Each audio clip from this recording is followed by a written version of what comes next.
really don't know what you're going to get until it's too late. No, I'm just with. So, on the risk run, they buy the chips 7 months before they come out, right? So, it's the silicon lottery. You don't know if those chips are going to be good or bad. Whenever you get the chips, you think they're going to be good because of the engineering standards, but what ends up happening is you put them in the machine, you run them, and then that's where like firmware and tuning comes in, right? So you say that it's 120 terahash. Well, whenever you get it, you can only tune it up to like 112 or 114. That's why you end up with all these different manufacturing runs of different types of chips. And then that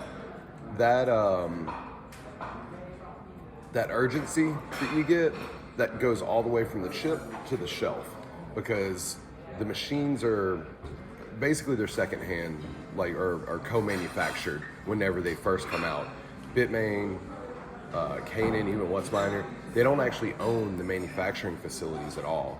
They subcontract all their manufacturing out to co-manufacturers. So this guy builds the power supply, this guy builds the hash board, this guy builds the chassis, and they just assemble it all in like Malaysia and ship it over. So I think they lose a lot of their quality control. And the reason why they do the mindset is if we stop and we iterate and we try to fix things, our competition is going to catch up with us and they might get ahead of us, right? So they're moving as fast as they can to get to the next process. So, 5 nanometer, 3 nanometer. So that's kind of where we're at right now in the ecosystem. Wow. Yeah, a lot of people don't, and that's why, from a retail standpoint, this is such a hard business because you can't just buy one miner, put it on the shelf, and expect it to work flawlessly, I've always told people, you got to buy 2, 4, 10 miners. Like, you have to have more than one miner. You can't be wholly reliant on that one, right? So whenever retail comes in and they have a bad experience, it really gives the whole industry a black eye because they're expecting this to run like a server in an AWS data center or something. Yeah. And that's just not what it is. Thank you, man. Appreciate it.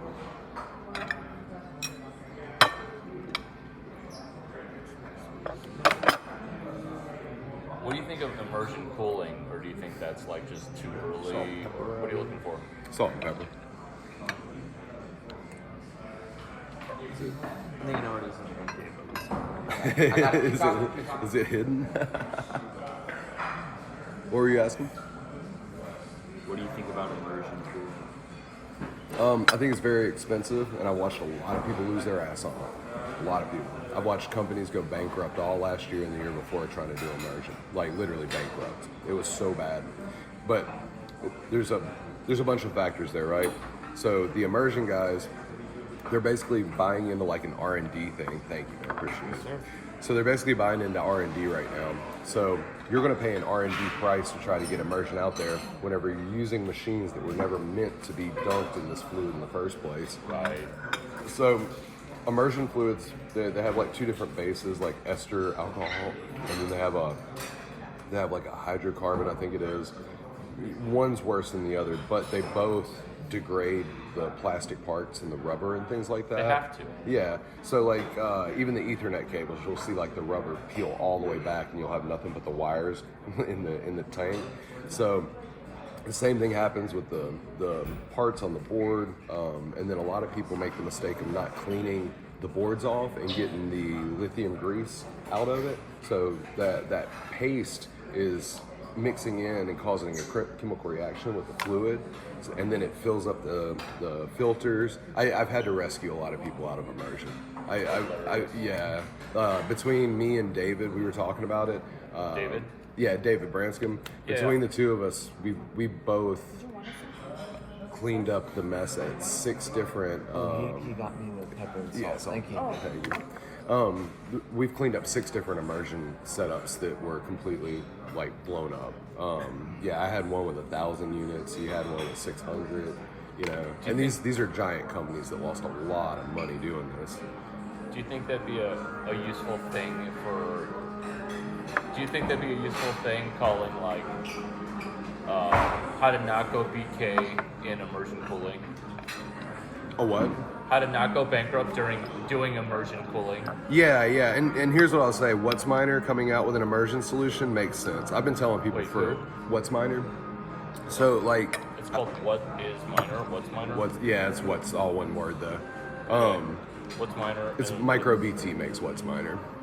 Micro BT. Yeah, and then Bitmain makes Antminer, and Bitmain's going liquid cooling. What's Miner has two solutions, liquid and immersion, and then Canaan has an immersion solution. So they all are making immersion miners now. They weren't in the past, right? So now that they're actually making a solution for it, it does make more sense that you can deploy this at a better cost. So like, you know, just for example, IntelliFlex immersion system, 1,000 units, it's $2 million to put that thing on a site, right? You get 1,000 units out of it. Well, I can rack, I think 280 something unit AntSpace HK3 liquid cooled. I can land that whole container there for 110,000 plus the miners, right? So Can you repeat that last part? 110,000 plus. 110,000 for the AntSpace HK3, the liquid cooling solution that Antminer has, Right. versus 2 million for an immersion solution built by IntelliFlex. I can't believe that. Yeah, no, it's like, and that's legitimate. Like, you know, Antminer did a lot of work on getting their price point down, but they can't deploy this liquid solution anywhere because they try to run it open loop.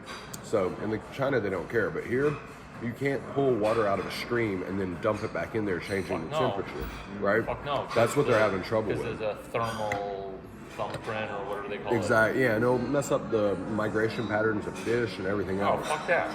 Yeah. Yeah. So Wait, so China allows that, US doesn't, or the other way around? Because all the fish are dead. yeah, well, you know, in China they're not allowed to mine anyway, so the ones that are doing it probably don't care. But they made the solution in China where they don't have like EPA, you know what I mean? They don't have a regulation like we do.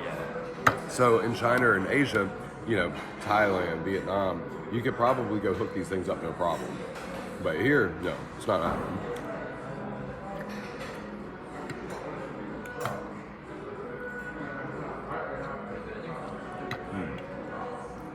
But yeah, the equipment is definitely a big source of issues all around in our ecosystem.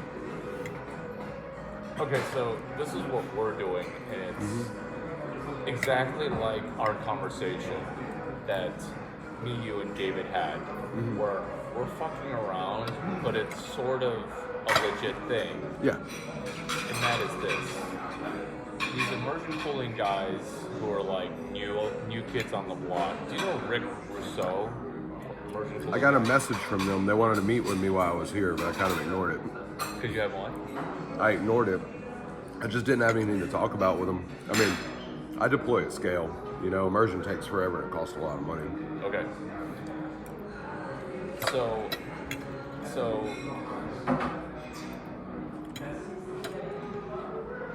what those guys are doing, and they got a 25-year-old kid as a CEO. I mean, you see where this is going. Oh, right? yeah. Tell me where you think this is going, because we're I headed. used to work for Frontier. I had a 27-year-old CEO. I get it. Well, but keep going. Right. So, a 20. Keep going. What? 'Cause these guys don't know. So keep going. What?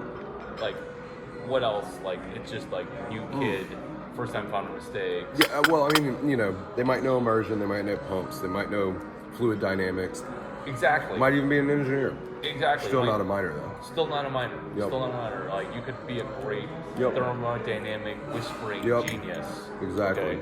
But like, congratulations on knowing like 1/9 of the game. Correct. Yeah. Correct? Yeah, exactly. Okay. That's where I exactly am.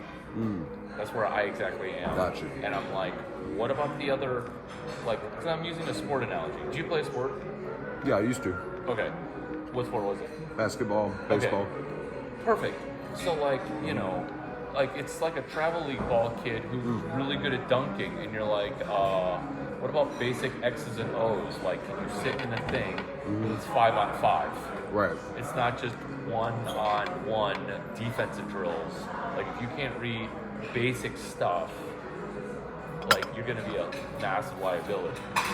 That's just like a 25-year-old like Yeah. fluid dynamic whiz kid. Absolutely. Like, what about the other components of minor?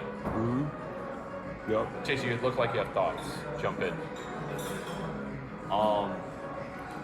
I don't have anything to jump in with yet. Okay, but so I then- will if I have something.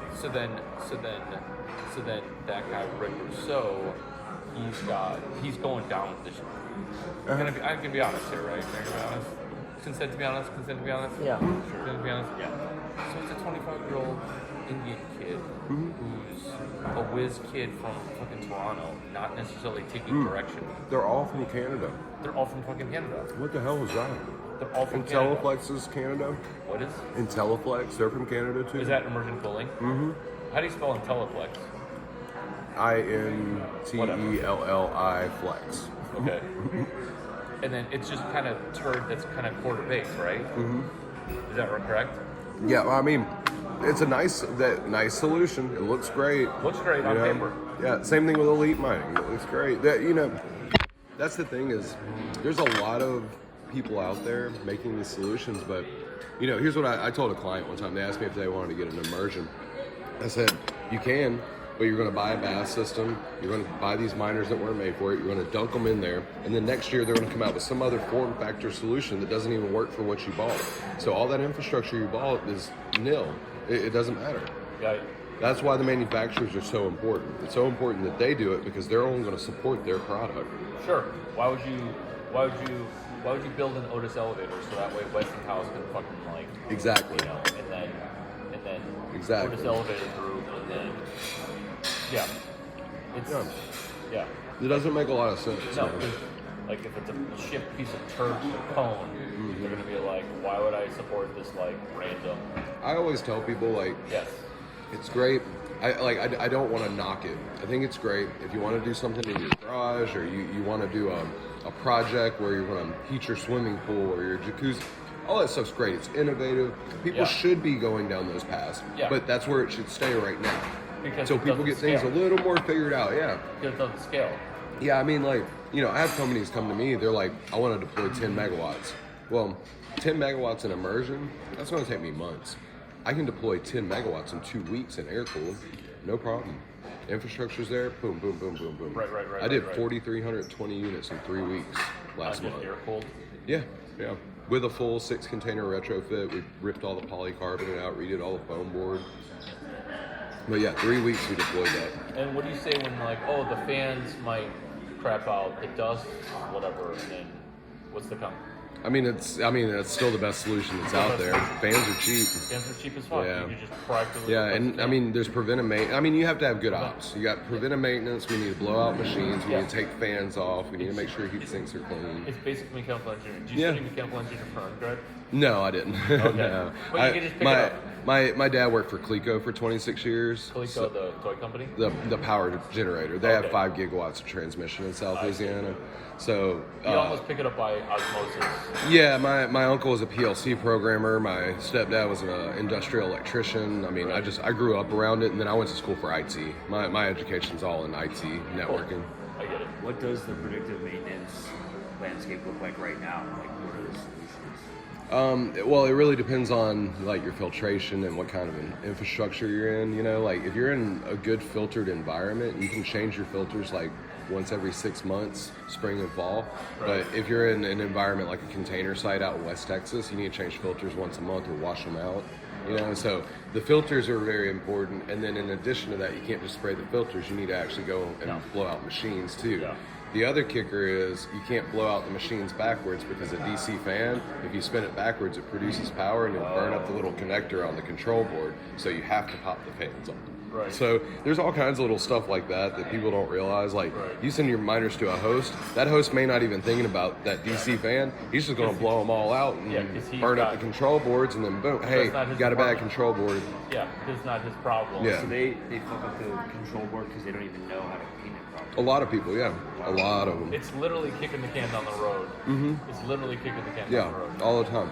I mean, this is the only reason I've done so well in the space is because I came from a traditional industry. I was in fitness equipment. So, Fitness equipment? Yeah. So I would buy and sell fitness equipment, and I worked for a company that used to. Hilarious. Yeah, they used to manufacture aftermarket parts for fitness equipment, right? So PCBs, motor controllers, small electronics. Same thing we deal with here. So I took a lot of what I learned there, going to China, dealing with the manufacturers, Fuck yeah. And I was able to apply it to this. Fuck of shit. Well, in fitness equipment, preventive maintenance is real, but that's also, it's a revenue driving thing, right? So I used to run. You to fail. They want you to fail, so that way you have a catastrophic event. Right. You So get chipped out. I used to run field service, right? And there is a preventive maintenance aspect. Like if you don't lube the belt under a treadmill, you will burn up the motor, right? Yeah. Some of them you don't have to lube, but if you change the belt, you don't know that one needs lube or not. Blah blah blah. Same thing with these machines. You know, you buy the machine, and then you put it in the racks. It's not just going to sit there and work forever. You know, so what I did was I developed like preventive maintenance plans and ways to like actually do it on a schedule, as opposed to, oh, is it broke now? Let's go fix it. And then you pull it out and it's caked with dust on the inside at that point, you know? That's hilarious. So right now, it's like it sounds pretty manual. There's no like solution out there that It is will very- say, like flag, say, hey, you should probably clean your fans soon because we're noticing the performance is going down, and blah blah blah. Like go clean the fans on this one, and that one. Yeah, you're probably, well, I mean, it's, you know, you need a human there to look at it and go, is the temperature sensor overheating because there's something wrong or because there's dust on it? Right. It's as simple as that sometimes, you know? Yeah. I've seen sites, like working at Compass, I dealt with everybody. So we I used, forget you used to work at Compass. yeah, we hosted with everybody, so I've seen it all. But I used to run into problems like, we send the miner there, it'll run for a couple months, they'll say there's something wrong, they send it in under warranty. Well, I know Bo and like all the repair shop guys, right? So they call me and they're like, Neil, hey, I just want to let you know, they sent us a machine, they said it was broke, but we just cleaned off the temperature sensor, it works, we're going to send it back to you. And I'm like, are you kidding me? The techs didn't know to take an alcohol swab and clean off a temperature sensor? You know? And I mean, like, think about it. Not only did you just lose money on your downtime, but now I have to give the client a credit. And on top of that, you're also gonna, I'm also losing money on the hosting time, right? So no rewards, no hosting money, and we had to pay for shipping. So that's a huge cost on one machine, you know, like that repair back and forth, you're Just probably 'cause looking the at tech doesn't know what 150, they're doing. yeah, you're probably looking at 150, 200 bucks plus whatever rewards you lost, you know? It's a pain. But yeah, technicians are very, very important. I kind of preach this. I've hired a lot of guys in this industry and trained a lot of them. It's funny because there's no training for this. We kind of write the playbook as we go. But the best guys out there are probably your like AT&T, Comcast, like those telecommunication guys. Their background. Yeah, they have just enough networking experience and they're not scared to get dirty. Whereas if you hire like a networking guy with CCNA and you put him in a Bitcoin farm, he's going to be like, oh no, this is way too dirty for me. My slacks are not going to make it through this. You know what I mean? Yeah, right. Because you need that, what's that slip on? What's that slip on for when you're doing dirty work in like a boiler? Oh, the little bunny suit thing? Yeah. Yeah, I know what you're talking about. The Bunny suit dude. Yeah, PPE, whatever it is. I can't remember what it is. But yeah, I've had to wear those cleaning out immersion sites before. You have to. All right, I only got a few more minutes, and I'm about to bust out on you guys. What's your new company? Rebel Mining? Oh yeah. Yeah. We're more focused on large-scale deployments and infrastructure, so publicly traded companies, family offices, things like that. Large scale deployments. Yeah, I feel like there's a place in our industry. So I work for Frontier Mining. I worked for them before Compass. So, and both of those were aggregation. So, but Frontier, they did the networking and like they didn't own their site, but they operated the site, right? That's kind of what their niche was. And then with Compass, they didn't own or operate the site. They aggregated the hash rate and decentralized everybody out to all these different hosts. So after seeing those two models, stepping into Rebel and seeing that they had the infrastructure, they owned and operated the site, I was like, this is the perfect model to serve those types of businesses. You need somebody that's 100% focused on operations, quality of service, making sure that the preventive maintenance on your machines are done. If they're not 100% focused on that and they're focused on things like building sites or self-mining, then they're not focused on your equipment, right? So I feel like Rebel Mining is perfectly set up to serve these other companies in the space that want to maintain that customer relationship that we just don't have time for, you know?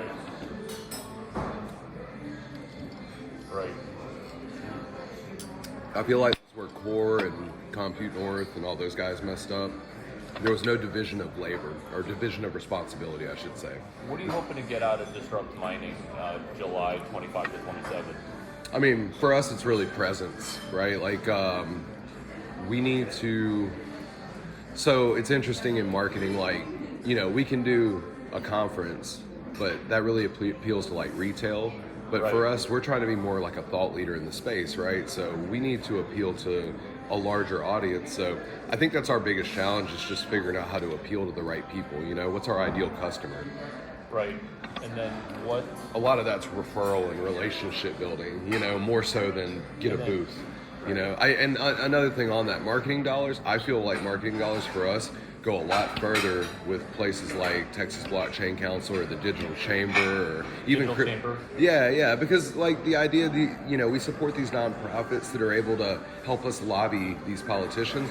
I don't have time to read every piece of legislation that comes out, so I'd rather support a trade organization that's going to help. And I feel like you get a lot more spin for your dollar in that way, because there's some altruistic side of it where the miners are going, Rebel is supporting TBC, TBC is fighting for us, we're going to support Rebel too.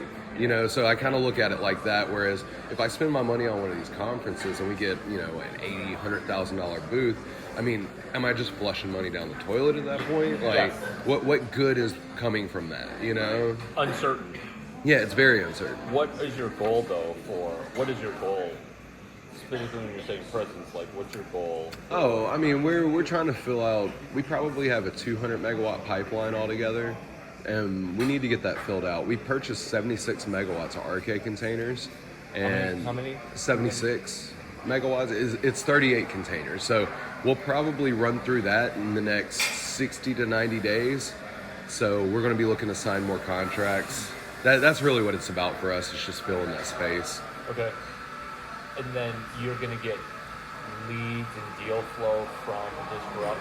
Yeah, but I'm not sure how we're going to do sponsorship and stuff like that this time. I mean, I want to support Mining Disrupt because they do support us, but at the same time, I feel like we could probably, do something like the Giga guys, or, support. I don't know like the Giga guys. They do like off-site parties around the conference, and bring all their people in. What is your budget for, and what's your money in and what's your money out? So let's say you get all 76 containers committed. Yeah. What's that money in? What is that money in ramification? Oh, it's high. I can't discuss all that though. Okay, but it's high. Yeah. Our Ballpark. Yeah.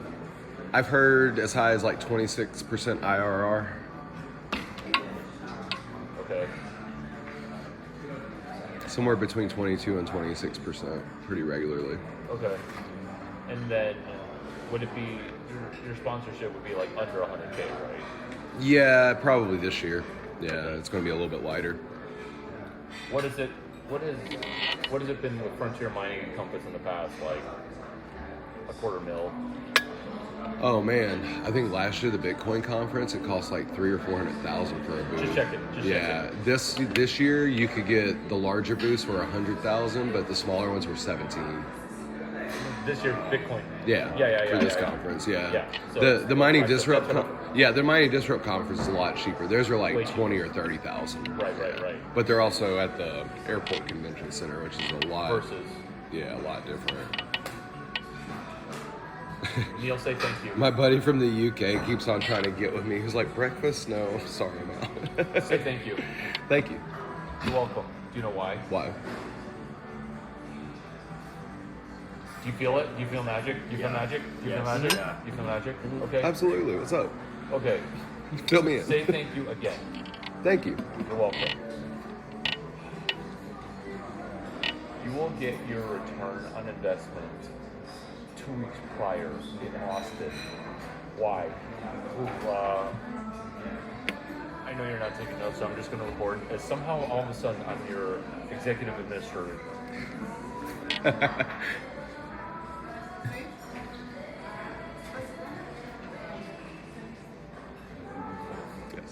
Name unconfirmed.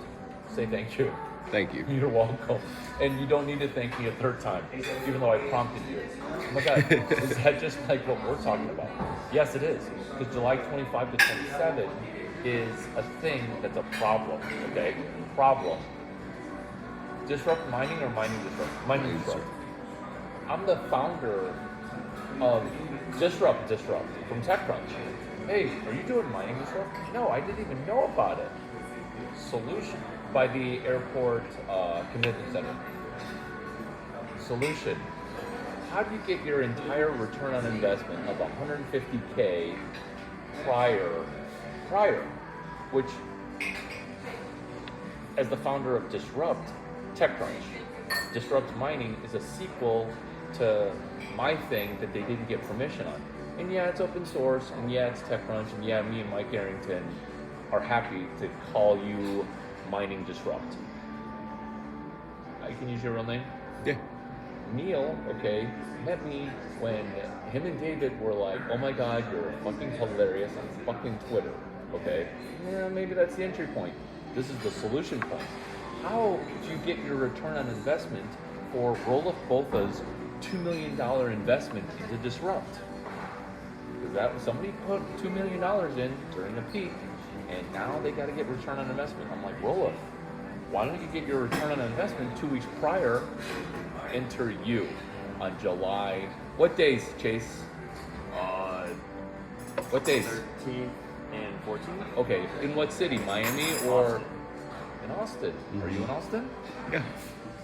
You're welcome. Neil, you're welcome. Watching this video again, not taking notes. Oh, keep going. Oh, don't press that button. This is not even getting started. Your return on investment, Neil, okay, who didn't take notes, and thank you for coming over for breakfast, and thank you for laughing at my jokes.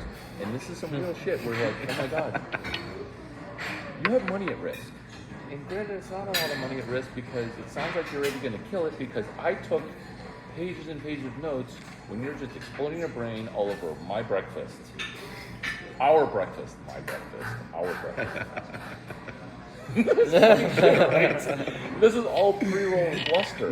This is what it is in one sentence. July 13 and 17, the agenda for Miami Bitcoin Mining Disrupt. Okay. Previewed in Austin, where the after party happens before the party. Do you want to hear about this shit on the 29th? Okay? No, because some dude's getting married and some dude's trying to get his grind on in downtown Miami. And you're like, why am I in the airport convention area? That's because that's where. So you're going to wait for the 25th or the 27th to get your return on investment? No, because you're a mining dude who prepped. This is exactly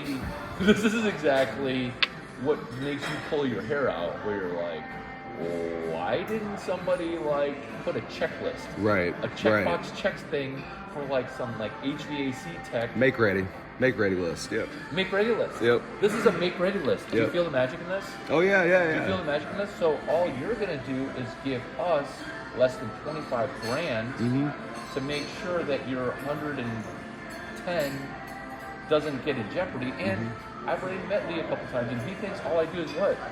Party in vagina with stuff, okay? Because that's the rest.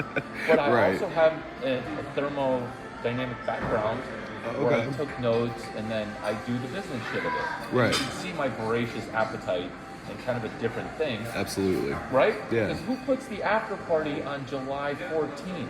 Yeah. In Austin? Like, do you want to come to Miami, fly back home, do the weekend thing, and then fly back? Like, does it even matter if like 12 people come to the show? What if it's a glorified webinar? Right. It's a glorified fucking webinar. Oh yeah. It's a glorified webinar. But then your 25K, if it doesn't get you 100K here, I'll gladly not spend any of the 25K that you park with us, and then you can help curate content. You can help figure out, because you forgot, what was it called? Check. Make ready. You did not do a make. Neil, watching this, okay? Locate one of these instruments, okay? I know you have one, okay? And then one of these instruments, okay? This is like back when you were studying IT and you were kind of a student and you used the highlighter, okay? Because you need a make-ready list for, oh my God, 6 figures, low 6 figures, not middle 6 figures. You know what? We'll just call it 5 figures because that's right. Fair. That's really what it is. Yeah. It's 5 figures. Oops, I spent too much money. All right. So we do it for the giggles. We do it for the giggles. Chase, turn the camera. We do it for the giggles. This guy. We do it for the giggles. The giggles. All we're doing is your thing that you recommend people do. That don't stop. All we're doing, because the lighting's fucked up on that side because you're going right in the sun. That's okay. All we're doing is your shtick, but for the conference, because you're waiting to get your return on investment prior to July 25 to 27, where you Sure. can just move that up to, why aren't you guys fucking prepared? And then that date, I just moved up to July 14th. That was the longest. What is it? What am I at now? 11 minutes? 6 minutes, exactly. See, I feel like I've been talking forever. It's only been 6 minutes. The longest thing ever is you get your return on investment before you go to the conference. And how often do you hear that? How often do you hear that? Never. Never. Never. Why? Here I am sitting here with an IQ of 88. Why? Right? Why? Right. Why is not right? Like, Yeah. why didn't you have the HVAC training dude? Why is this dude not trained? Why did you not have on the checklist to swab the temperature sensor thing? Right, Why- right. Put an alcohol why- swab instead of sending it in for warranty. Yes. Yeah. Thank you. And Yeah. then why is every Canadian in the Canadian clouds worrying about some Hail Mary immersion cooling system? Yeah, especially in their climate. Right, where air cooling is great there. Like, Yeah. I wish I had that temperature delta. Right, right. I wish I had that temperature Right. delta, whereas there's no temperature delta between my armpit, my hammy, and my server. Right. How do you not laugh at My that? arms. How do you not laugh at that? You know why? Because I messed up the comedy of triples. Yeah. Miami. That and my the sun's on server, my face. My Yeah, armpit. yes. That's better. Much better. Do you love this? Do Absolutely. you love this? Because I will not spend more than 29. I will not spend more than 29 grand of your money. And if your your 5 digits don't, if your 5 digits are in danger with your 29, I'll happily park your 29 because I'm not going to spend $1 of the 29. What do we have going on in Austin? July 13th and 14th. What a great question. Why is it only the genius dude asking the questions? I saw you yawn, and that's why I was giving you a dirty look. What's going on in Austin, Chase? The Larry Ching unofficial walk symposium. Ah. the Formerly Block known as Symposium. Square. Nobody knows. Nobody knows that. Nobody knows. Square. Only the industry insiders know it's Block and Square. Yeah. I'm like, Block, what'd you do? Pastecock and Square? No, we just rebranded something shitty. Yeah. Their VC, Rolla Botha, he added me on LinkedIn. You know, like everyone's like, oh, let's be LinkedIn contacts. I'm useless and I don't ship and I have lofty ideas, Right. but I'm connected and let's do a meeting in my hammy, my armpit. My hammy. And so what is going on in Austin? We're doing the after party to Mining Disrupt. Before mining disrupt. Before Mining Disrupt.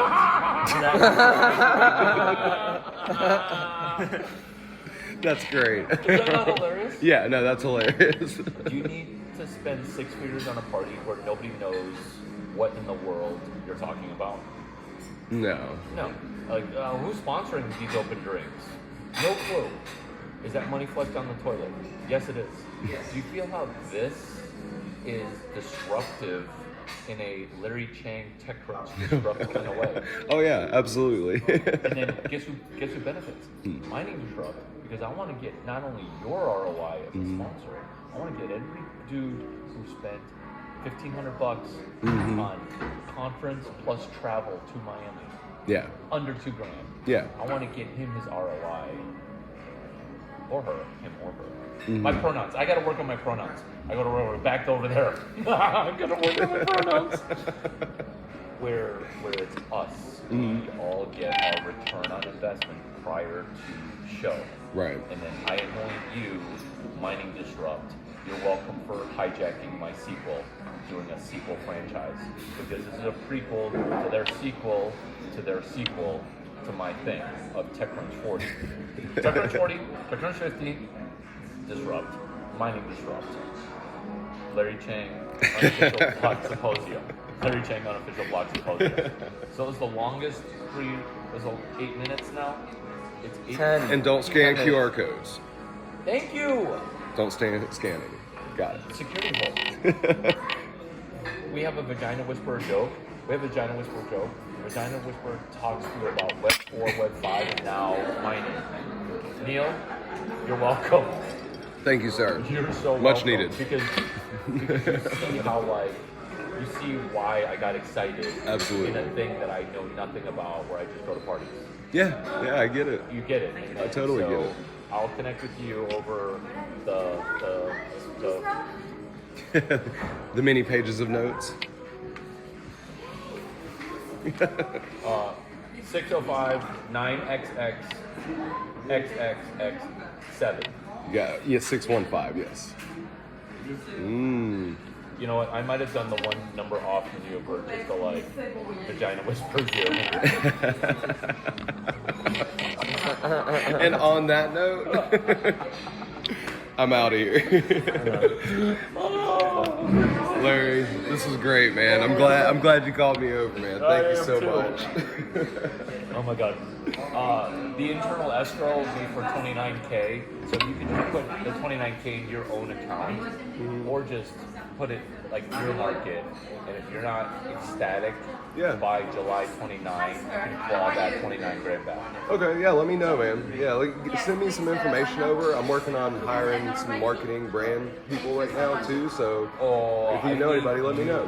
I need you, just you, and then that way you'll get your return on investment of the 6 figures. If you're happy, clear the 29K on July 29 at noon. Internal escrow, meaning you never transfer the money. Yeah. You never transfer the money. All right, yeah, let's get together, man. Thank you, Larry. I appreciate you, man. I appreciate you. Chase, Nice meeting nice meeting you. David. David, have a good one, man. Yeah. Now that you're You off made me camera, break up my notebook, man. now that you're off camera, it's 615-918-2667. Yeah, you got it. Okay. You got it. Yeah. Whereas 2610-512-773 is your buddy. Yep. 2610. You got it. But I didn't memorize. You're making me miss my notebook. I literally left my notebook by accident. We'll get you one. We'll get you a notebook. All right, guys. Okay. Appreciate it, man. No, Y'all I have a appreciate safe you. trip, man. Hope you're entertained a little bit. Absolutely. Always. I caught you yawning, dude. I caught you yawning. Bad posture. I caught you yawning. Bad posture. Yeah, go pee. You too. Can you refill my water bottle and the more notes in it? Yeah. Yes, sir. That was genius. Sorry. Oh, you're good. You're good. I found my pen. I'll stop the audio.